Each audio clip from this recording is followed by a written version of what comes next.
ये सबसे ज्यादा इंपॉर्टेंट है, ठीक है।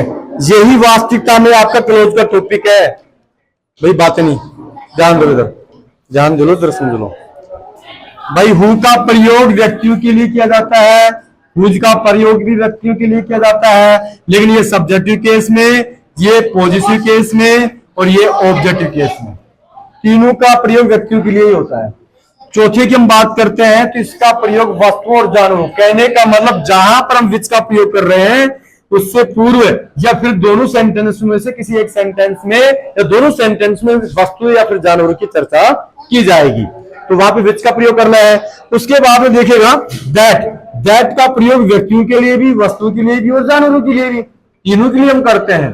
और देखो कभी कभी स्थिति ऐसी होती है कि हमें खुद को पता नहीं लगता है कि हमें विच का प्रयोग करना है, दैट का प्रयोग करना है। जब आपका ऐसा कंफ्यूजन वाला विषय रहे कि इसमें व्यक्तियों का प्रयोग होगा, वस्तुओं का होगा या फिर जानवरों का होगा, तो उस स्थिति में आप किसका प्रयोग कर सकते हो रामबाण औषधि में? दैट का, क्योंकि दैट का ही प्रयोग है जो तीनों में यूज हो सकता है।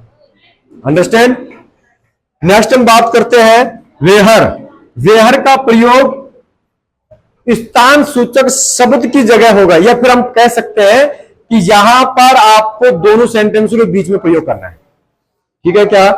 उसके बाद में हुम, देखिए हम समझाते भी हैं यहां पे दैट का प्रयोग। पहले दैट यानी जो या ताकि, ठीक है, इसका हिंदी ट्रांसलेशन होता है रिलेटिव क्लोज में। दैट का प्रयोग व्यक्तियों, वस्तु तथा जानवरों सभी के लिए किया जाता है। एग्जाम्पल आया है कि I had passed, I had passed, मैं पास हो गया था, मैं पास हो गया था।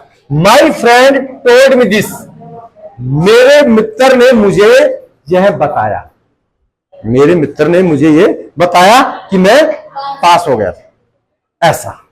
अब देखिएगा, इसे बताया है कि my friend told me that, मेरे मित्र ने मुझे बताया कि